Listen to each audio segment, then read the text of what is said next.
This episode is sponsored by Monograph, Twinmotion, and Arc IT. You'll hear more about them later on in the episode. I'm Evelyn Lee. And I'm Janine Chastain. We're collaborating on curated conversations to explore how the industry is changing. Together, we'll find ways to create new solutions to current challenges while elevating the value of architects. Welcome to Practice Disrupted.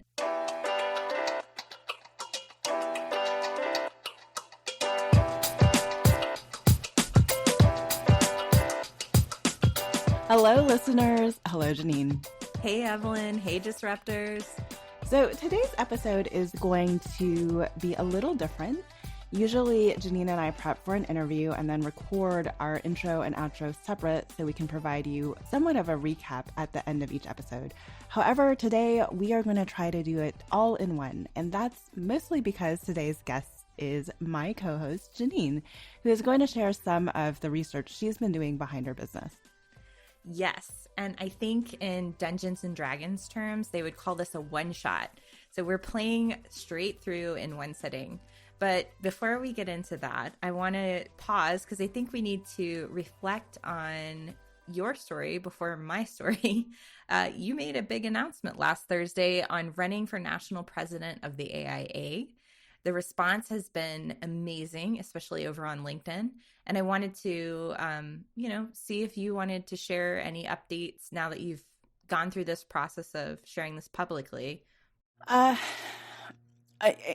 still collecting my thoughts. I would say, no real updates, but just overwhelming gratitude for my extended AIA family and those who have already reached out and stated very publicly that they are supportive of this endeavor. The message I'm seeing is that people want change, and they definitely recognize that you're capable of delivering and leading change. And I feel like these conversations through the show have allowed both of us to explore change at a deeper level, especially in the context of architecture and what it takes to move through these conversations with actionable results. Yeah, I mean, the interesting thing about change within an organization as large as the AIA, right, which our member count is back up to over 90,000 again, is that this position that I'm running for, vice president and president-elect, it's a 2-year position, but ultimately 1 year as president. And there's only so much that one person can do within the breadth of a year. However, I think there's a lot of momentum happening at the Institute right now, and there's a lot of initiatives that have the potential to create change that I've been a part of. Most recently, in my last 5 years being on the national board, 3 as an at-large director elected by the Strategic Council, and then 2 years as treasurer. So it really makes me feel that change is possible right now, and I would love to be able to get some of these initiatives over the finish line and move the Institute forward. So given all this change that we've been talking about and seeing, I wanted to take a moment and do an episode dedicated to a snapshot of the research and all of the things that I've been learning through the podcast and my business, Apostrophe Consulting, and just share that with our listeners. Back in season 1, I brought Andrew Cronin on the show, who is my client from Kieran Timberlake, and we touched briefly on some of the work that we were doing around mentorship at KT. And we're about to actually present another conversation together at the upcoming AIA South Atlantic Regional Conference next week. Again, talking about mentorship, and he's going to be co-presenting with me, and we're going to facilitate a workshop with a multi-generational team of architects and designers. So today's topic is a deep dive into mentorship, and really, by extension, leadership and talent development. I'm going to share some of my work, and I hope it resonates with our audience. So for those of you who don't know Janine very well or just tuning in for the first time, thank you for joining us. Janine is my co-host and supports the practice of architecture as a collaborator. She also runs her own business full-time, Apostrophe Consulting. So Janine, you've been able to work with clients, specifically architecture firm, to bring some of these conversations on change, leadership, and talent development in-house and give them a strategic way to move forward? Yes, that's right. And I have several clients I'm working with on a variety of project types, and one of those being in-house strategic talent development consulting.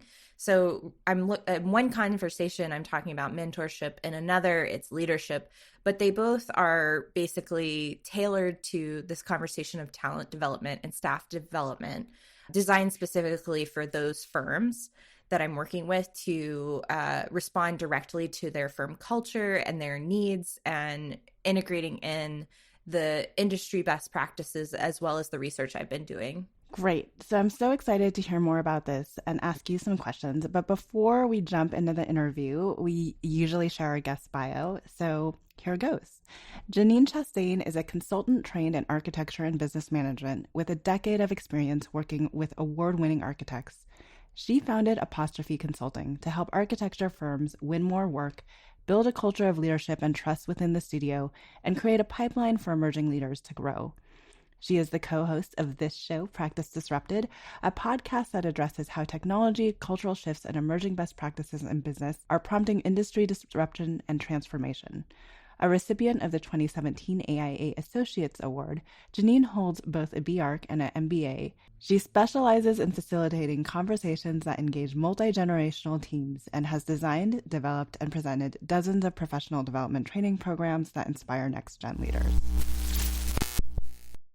So before we jump into the conversation, I was trying to think back, Janine, to the first time we met. And I actually can't recall, but I do recall in kind of the months or weeks leading up to that first time that I was getting all of these AIA board members coming up to me saying, oh, you really need to meet this person, Janine. I think you guys would hit it off.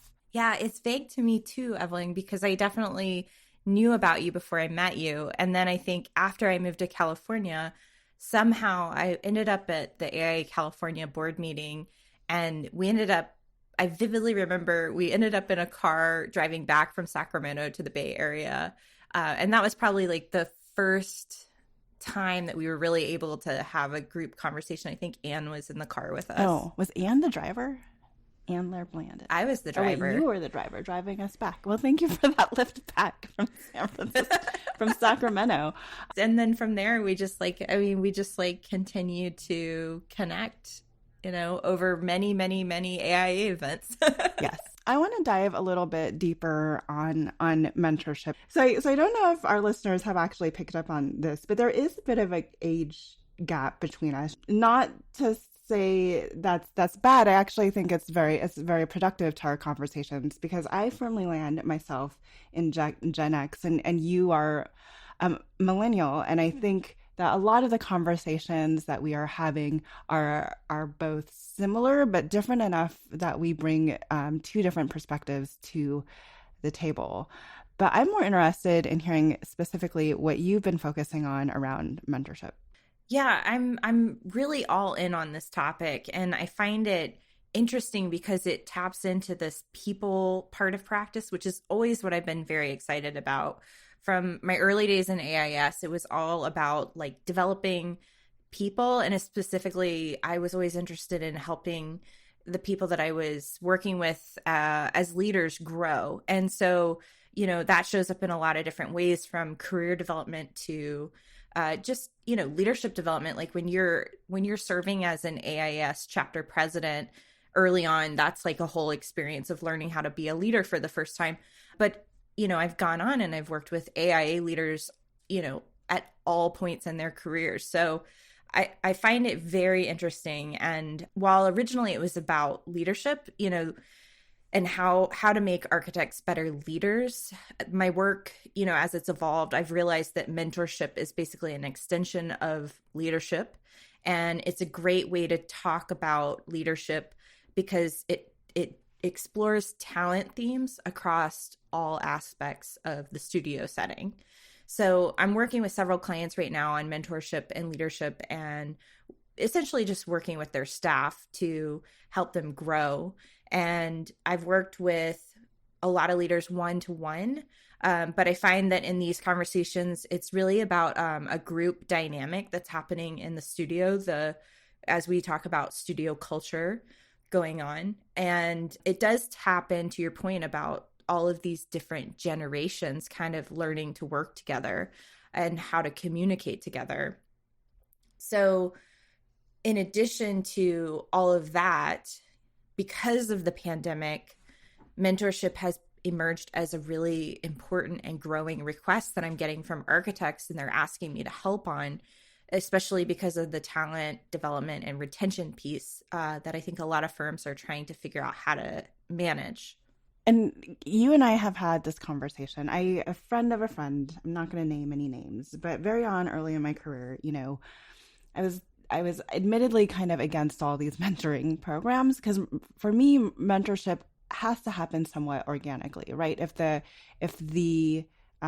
relationship isn't there, you just like can't necessarily force that two-way conversation to happen. But your definition of of mentorship, I think, is a little bit more expansive than mine, and your approach is a little bit different. So, what impact are you trying to make by focusing on this topic? And can you share a little bit more about kind of your expanded definition of mentors? There's a lot to discuss within what you just said. I mean, there's organic mentorship, there are structured mentorship programs, and definitely there's different needs that people have around mentorship, which I think is what is the hardest part, the people part. People need different things. There's a lot of different types of personalities in practice, and what it takes to help one person grow is not going to be the same thing that someone else needs. So it creates this really complicated and complex problem to solve in the office. But I think generally, like, my definition of mentorship is really geared around this idea of professional development and finding ways to help people grow in their careers or in their life. I think it's really about a growth mindset. And while early on I was doing a lot of this program development through AIS that led to, my work on the Leadership Institute, I've done so much of that work over the years, and I just loved it that I guess eventually I realized I was like, I should do this in-house with architecture firms. Like, why are we doing this only in AIA settings when, like, the real problem is, the project team that's not operating at its peak performance. So I was like, I need to shift this internally. And that's what I've kind of been exploring over the past year and a half. Basically, that desire to pursue mentorship or even leadership grew out of my experiences of trying to navigate my career and trying to come into the profession when the recession was happening. In my first year of living in the Bay Area, Alex Tsai invited me to join AIA San Francisco's mentorship committee. And so I joined this really great group of people who were at all different points in their careers. And they were doing this mentorship model, which is based on cross-generational mentoring strategies. And they do this thing called speed mentoring, where they match people and they form these like mentoring groups that allows for about 5 people to come together in a self-selection process that allows them to have a support network. So it just opened my eyes to all the different ways and strategies around how you can form growth and support systems for people. And I think personally, like from a very personal standpoint, I've just always been in search of mentors who understood me. I felt like my point of view is just kind of different than some people. And so I've been searching out people that see me and understand me and are able to help me as an individual. I think I talked about this in the episode with Verche, that you weren't, as a mentor, Evelyn, you weren't trying to change me. And I think what I meant by that, it's not that I don't want to change or grow. It's just that I wanted somebody who understood what I was already bringing to the table and valued that versus tried to, and then like made that better versus like not understanding this outspoken person that's coming into their firm and then trying to essentially limit me or make me be something that I'm not. And so I think that's really what it boils down to, is like helping people grow from where they're at instead of punishing people because they aren't the way that you want them to be. So that, I mean, that's a little bit deep, but I think that mentorship is it does happen really organically. And there are so many mentors that show up in your life. Like there's the mentors by proxy where you have people who are assigned to you, and that's what you typically see in a very structured mentorship program. Or even like when you get hired and you're staffed on a project and you are paired with your project manager, you don't pick that person. They just are there and they mentor you. But what I get excited about is the mentors who actually understand you as an individual and they intentionally help you grow. And then there's also the type of mentors that trigger really painful experiences in your career growth, and that they basically force you to grow through those experiences.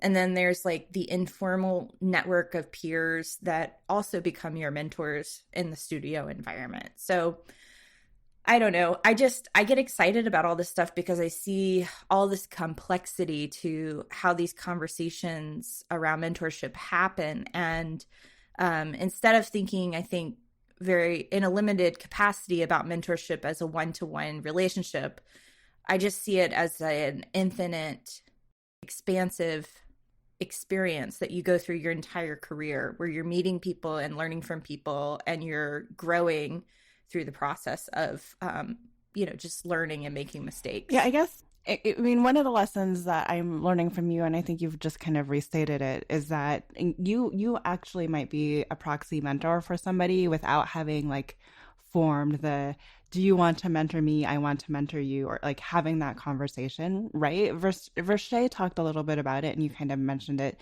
I think people go to different people for different needs in life, right? So the person that you go to figure it out a detailed section might not be who you're going to figure out your overall career trajectory, but those individuals can both be your mentors. So how is mentorship happening now in firms, and then how are you kind of helping usher that forward in a more intentional way? Well, I just came off a workshop session with one of my clients, and that like really energized me. So I'm in a very positive headspace about this and feeling optimistic. But I think when I was preparing for this conversation and I was trying to collect my thoughts, what I was thinking about are the really hardest parts of my experience working in practice. And I was trying to consider like, what is the problem that I'm actually trying to solve, and thinking critically about how to solve it. So I'm going to do my best to recapture that energy, which is maybe like a little bit more critical. So my argument and plea to architects, and what I'm really trying to overcome through this work, is that, if we are a profession that's trying to achieve perfection and peak performance at the highest standards, if we aim to create projects that meet the code requirements, that are structurally safe, that are on budget, that are environmentally responsive, and that make our clients happy, and most importantly, that are designed beautifully, we are trying to compete at a very high level. And so, of course, we have very high standards for the people around us on the project team that we are working with and that we're trying to bring together to deliver this project. We're asking ourselves to really show up at the highest level. But in reality, we know that this profession takes a lifetime of learning to get better at. So I guess I just constantly am wondering why we're making it so difficult for people on our teams to succeed. In some cases, studios are actually psychologically unsafe, and people don't feel like they can be themselves. They don't feel like it's a safe environment to fail. And there are definitely different leadership styles out there that use fear-based mentoring or create consequences for people that make mistakes. And so I just want to come back to this idea that I think is so important, that if we're going to do great work, we need to help people rise to meet the challenge instead of crush them. In my mind, mentorship should not be this isolated coffee meetup that happens once a year, or we shouldn't be just using annual reviews to be the one time that we give people feedback about things. Mentorship happens every day in relationships with your colleagues and your team. It happens on your projects. It happens in studio gatherings. It happens when you guys have a deadline and when you're working side by side. And so we have to recognize that mentorship is not just the person that you get assigned to be your mentor or mentee. It's everybody in your office. And so to be a place where people can thrive and grow, mentorship needs to be part of the studio culture. It has to be an intentional part of the way that you work and the way that you run your business. That you're investing in it and you are making a safe place where your staff feel like they can take risks, that they can fail, and that they can improve. It requires leaders to set aside outdated leadership strategies that punish people and re-envision how we practice and communicate and collaborate in the studio environment in this new era of work. Mentorship is based on the historic model of apprenticeship, which again is that idea of the one-to-one relationship. And at one point that model worked in practice, but in today with a culture of busyness and a lot of email and high stakes and complexity that is challenging to manage, I think that model doesn't work as well anymore. And so there's a need for us to focus on how we support our staff, which ties into this larger conversation around talent development, where I consistently see firms coming up short.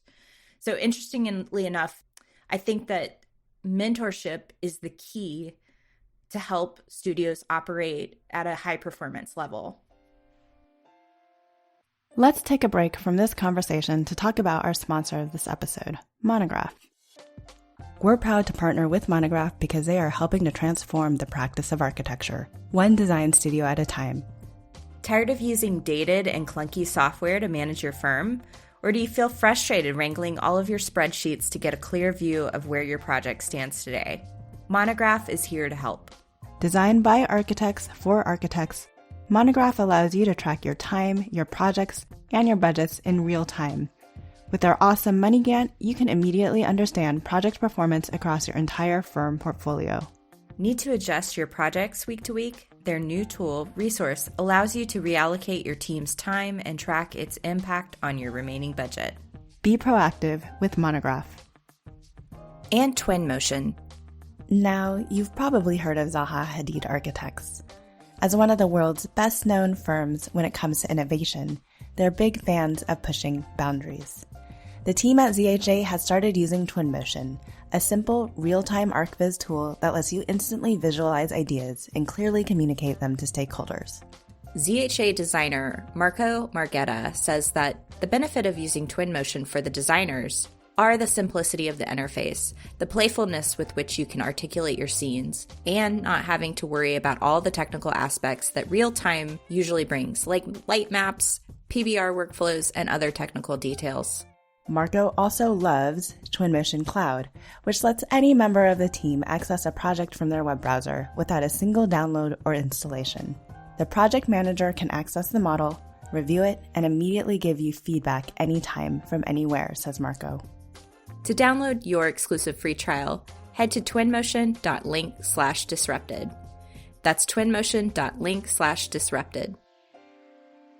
You kind of gave a plea, if not a warning, to all the architects out there. So hopefully our listeners are taking notice. And I've actually seen, unfortunately, a lot of bad behavior, especially that have been coming out of the pandemic, and their employees that are making statements on social media in various different contexts about what's happening in their firms. So, but there are a few firms that are doing it right. So what does it look like for those firms where this supportive environment is happening?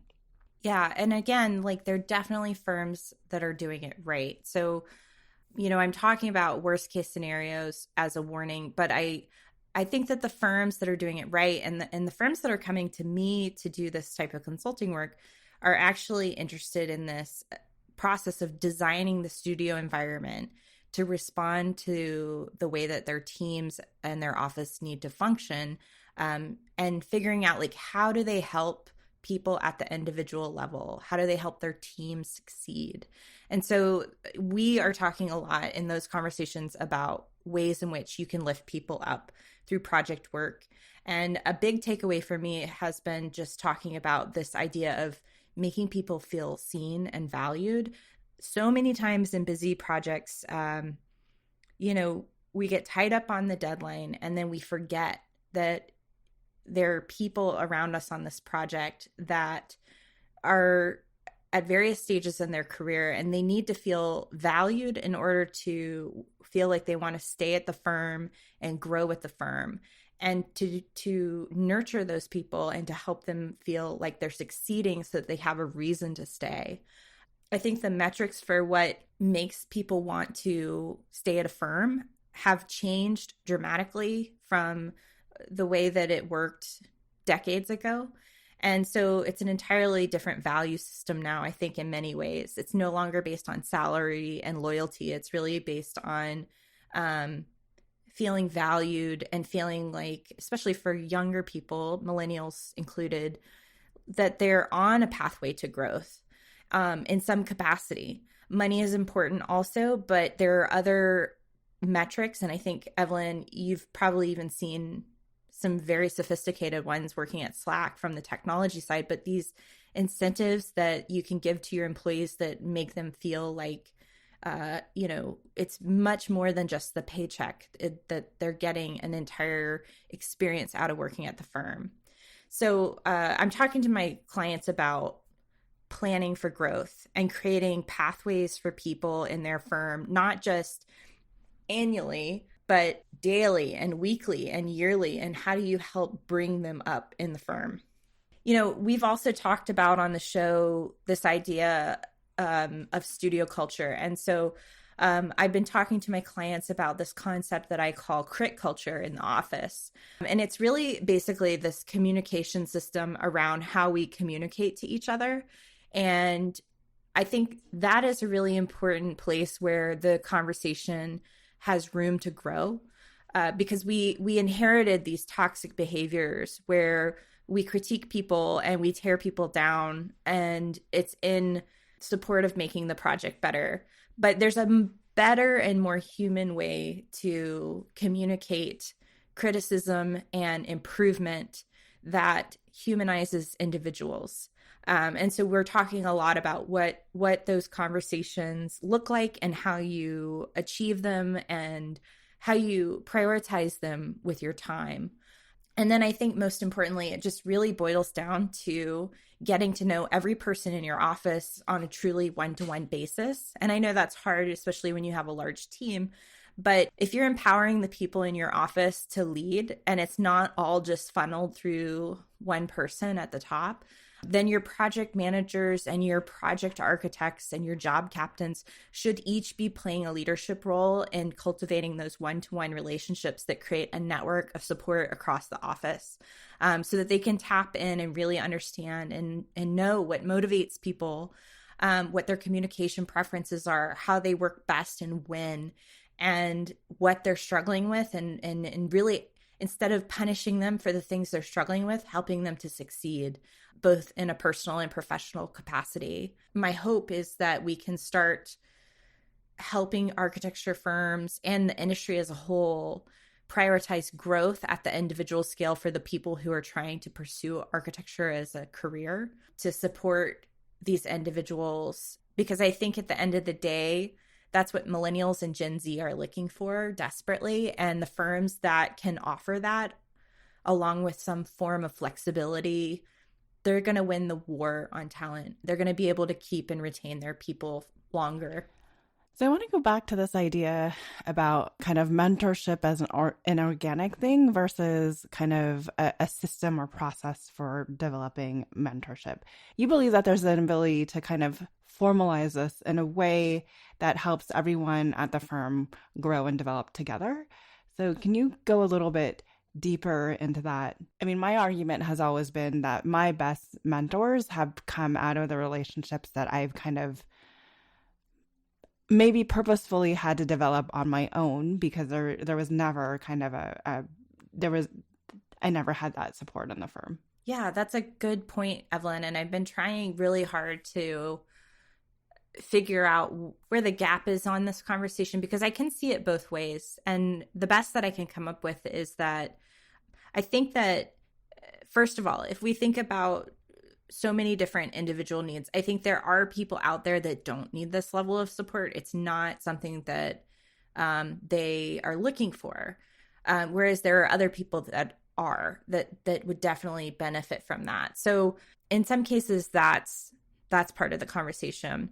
In one conversation, I actually heard someone tell me that they were like, I've never had a mentor, so I don't even know what it looks like. And that was really interesting to me too, because I think that's true in our industry too, where there's a void in some cases of what is mentorship? What does it look like? People don't actually know how to execute it, and therefore it doesn't happen.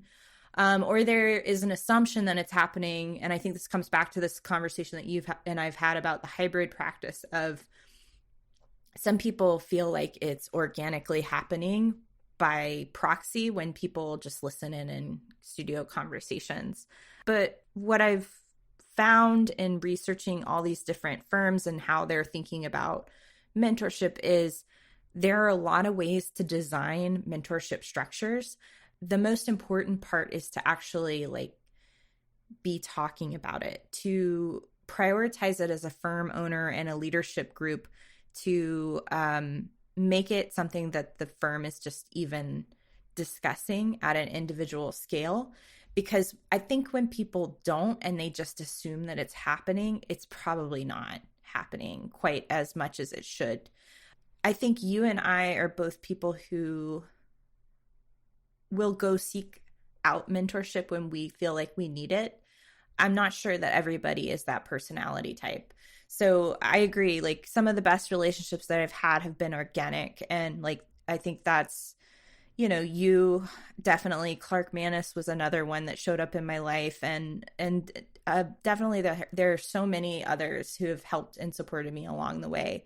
But when I've been in firms, I have felt so alone at times when I don't have good support systems around me. And that has been the hardest part about practicing, is just not having the right people in my corner to make me feel like I should stay, that I'm growing, that I feel invested in the ways that I need. When it's one person in the office that sees the value in you, that's really hard. And so I think the reason I'm fighting so hard to design this is very personal, but it's really to reach the people that I think feel most isolated in this industry. So you mentioned a little bit about your research and obviously the need for firms to set mentorship as a strategic priority. What are some of the other things that you're kind of finding is really effective when it comes to putting these programs in place? Yeah, I think leaders have to model it at the highest levels. And, we've talked about this before. There are leaders who understand this concept and that they are already doing it. And there's definitely leaders who don't understand the value of this and they don't know how to model this behavior. But basically, I think that we need to think about what happens in the process of when we make mistakes. Again, to come back to this idea of if we're trying to do work at the highest level possible, how do we help people rise to be able to reach that high objective that we're setting? We know that people are going to make mistakes because it's just a part of the process. And so you need to plan for that rather than being surprised when mistakes happen and getting upset with people when they make mistakes. I think from a leadership perspective that it's really important to start thinking about how do we teach people through making mistakes okay in order to achieve better results. This is something that I think is a philosophy that you and I recognize like in the business world, and also I think it shows up in tech, like being okay with mistakes, because when you learn from your mistakes, you get better. You obviously have the experience having worked in architecture firms. You've done a lot within AIAS and AIA when it comes to professional development and leadership coaching. How specifically are you helping firms with mentorship? So I try to show people that this conversation is so much bigger than themselves and break past their limitations. When people are not mentoring, sometimes there's things that they're thinking that are prohibiting them from mentoring. And I always am trying to figure out like how to get them past that. So some examples are, how can I help you when I have this like urgent deadline that I've got to try and work on? That's a huge one that gets in the way of mentoring all the time. Or I don't need this type of support, so why would I give it to you? It might be subconscious that they don't even know how to do it. Or nobody helped me do this. So, why am I going to do that for you? We need to learn how to prioritize these conversations within our work structures and within our project development work, because people are the hardest part of the business, because they're the most complicated. They're messy. So understanding people strategies and how to lead people and how to communicate with people, with varied life experiences and varied ways that they think and communicate and solve problems, it's the way forward in how to make our offices so much stronger. I don't know if it's a level of emotional intelligence, but it's this notion, this culture that we've set up of kind of constant feedback, right? So one, like you said, you're not waiting for an opportunity, like the annual review, to really get that feedback. Like everyone is giving feedback to everyone kind of on the fly, and it's done in a way that's very constructive, but also, and I've seen this happen so many more times in the last 2 years at Slack than I have it seen happen in the 7+ years I was working in practice, was the vulnerability of the leaders to actually call out and say, hey, this is where I went wrong. Thank their team for kind of bringing it to their attention, and then move forward together. So, and that definitely for me is a sign of like not higher emotional intelligence, but a level of emotional intelligence, and vulnerability that is refreshing in the tech space. Yeah, I think that's a really good point, is that visibility at the leadership level to demonstrate, basically modeling the behavior that they would want to see across the office. I don't know why either. I still feel like architects, we're trying to get things right. So there's a lot of pointing out what's not working, what's wrong, what's an error. And I think it's just it's a shift away from this all or nothing mentality that, when you're developing people, you have to take kind of maybe a balanced approach to providing feedback, and definitely recognizing that people are going to make mistakes. There are different levels of support that you can provide them that translate to helping them actually grow faster when you're aware of their specific needs. Yeah, and maybe it's just that the risk is so much higher, right? We're licensed to protect the health, safety, and welfare. A mistake. I mean, I think I think we need to acknowledge that there's different levels of mistakes, right? Mistakes that happen, in different phases of design, even. But I do feel like there is this overwhelming. It's not. I don't know if it's mentoring by fear, but it is, and you alluded to this level of perfectionism that like we aren't really allowed to make mistakes because, and the most dramatic view on this would be like there's human lives at stake, right? But I think if you look more closely at it, like if I get a door detail wrong, it's going to be okay. Right. So how do we let those mistakes happen? And also how do we get leaders to acknowledge kind of the mistakes that they've had and have been able to overcome too, I think is equally as important. Definitely. That transparency is so important. And not everybody's comfortable with talking about their mistakes in that way. But I think that it actually is a very inspiring thing for staff when done right to recognize that the leaders in their firm are human. And I don't know. I think it helps to know that when your boss is okay with making mistakes and then getting past them and doing better the next time, it makes you feel more comfortable with doing the same, modeling the same thing. Before we get into our closing thoughts today, we wanted to share some info that we recently learned from the team at ArcIT. Our friends at ArcIT are helping architecture firms with their technology solutions, including fighting back against ransomware and cybersecurity attacks. They recently told us about one San Francisco-based design firm they help who had 3 ransomware attacks in a span of 6 months. Their latest hit took their generic IT provider over 7 days to recover the data. Yikes. Imagine not having access to your project data for over 7 days. For a mid-sized firm of 40 people, that's a lot of people not having the ability to do work on their projects. Originally, the IT provider tried to recover all of their files at once. This took them a very long time and resulted in multiple errors and restarts. Once ArcIT took over, they were able to come up with a precise recovery strategy by asking a simple question. What projects are the most critical projects your team is working on now? The team at ArcIT started the process of recovering these files and had the mid-sized firm up and running within 4 hours. After that, ArcIT was able to slowly recover the rest of their files.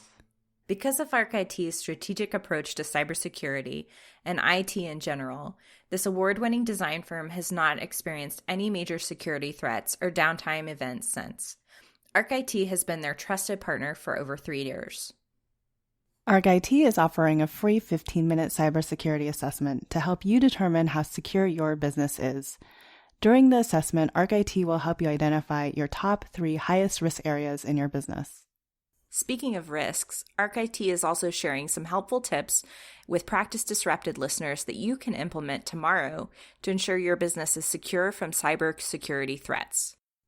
Their latest tip is to use complex passwords of 12 characters, letters, numbers, caps, and symbols. Tune in next week to hear the next tip from ArcIT.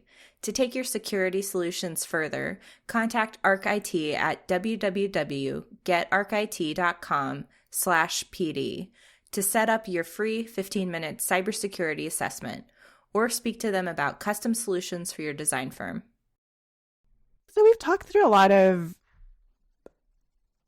lot regarding mentorship, and ultimately what I'm seeing is that there's a lot of opportunity for greater growth in this area in our industry. If I'm to take a more positive spin on this, so what would you like to leave our listeners with? Any final thoughts for both kind of the individual struggling in the firm as well as from leaders out there? So I guess that's 2 different things. And then, if they're interested in getting more support on this topic, how do they get in touch with you, and what would be the next steps there? Sure. I think in some of my presentation work, I definitely talk about these dual points of view of the mentor versus the mentee. And we also kind of have evolved this conversation into talking about the responsibility of everybody to be both a mentor and mentee. So from a firm leadership standpoint, I think the biggest thing that leaders need to understand is regardless of how you view your firm, others are not going to view it the same. There are going to be hidden things that you cannot see in leading the business forward. So I think it's important to recognize that and understand that there are going to be people who are struggling for reasons that you cannot understand. And your job as a leader is to figure out how to help everyone be successful, because by doing that, it results in better project team performance and better projects ultimately. And it's going to help you with retention long term. So there's that perspective, and then from the mentee perspective, I think there is a growth process in terms of helping to learn and grow in your confidence on how to communicate the things that you're struggling with in order to get the help that you need. And so, if you're feeling isolated, if you feel like you're not in the right scenario for yourself, there are things that you can do to practice like your communication skills around that, that might actually help you get the support that you're looking for in a different way than you've been trying to get it. But basically, investing in a shared conversation in the firm where everybody is focused on how do we do mentorship better together is going to open up the doors for those conversations to happen. And it's a really great way to take your design skills and apply it towards organizational leadership and design in support of making the firm better. So I would encourage everyone, if you don't have a mentorship program in-house, to form a committee or get together and talk to people and figure out how is mentorship going to show up in your studio ecosystem. If you're interested in learning more about this work, I do workshops. And like I said, I go in and I do needs assessment and help firms design strategies around this. So you can contact me. My website's apostrophe.consulting, or you can get in touch with me at info@apostrophe.consulting. I'd love to help you. I've been helping firms all over the country, and I'm really excited by this work because I think we're making some amazing experience about redesigning the way that studios operate in order to improve performance. So I know that everyone can benefit from this conversation. Thank you, Janine, for this really thoughtful conversation around mentorship and for sharing your research. For those of you who are interested in pursuing this further, definitely reach out to Janine and look at her website, apostrophe.consulting. We will leave all of this information down in the show notes below as well. Thank you for listening, and please tune in next week. Thank you to ArcIT for their support of this episode. Don't forget to visit getarcit.com/PD to set up your free 15-minute cybersecurity assessment or custom solutions for your design firm. Thank you again to our podcast partner, Monograph.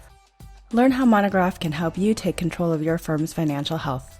Follow the link in our show notes or visit practiceofarchitecture.com/monograph so that Monograph knows that you heard about them from us. Thank you to Twinmotion for their support of this podcast episode. Visit twinmotion.link/disrupted and try Twinmotion for free. Thanks for joining us on Practice Disrupted, a podcast by Practice of Architecture. You can find all of our past episodes by visiting practiceofarchitecture.com/podcast. You can also get involved with our growing community. Find us on social media at Practice of ARCH. And you can join us in the POA Lab. You can apply to be a part of the Practice of Architecture Lab by visiting practiceofarchitecture.com/lab, where you will have more opportunities to interact with us and all of our podcast guests. This show is part of Gable Media. You can learn more about all of the podcasts and video content connected to this community by visiting gablmedia.com. Don't forget to share with your friends, and feel free to let us know what other topics or speakers you're interested in hearing about.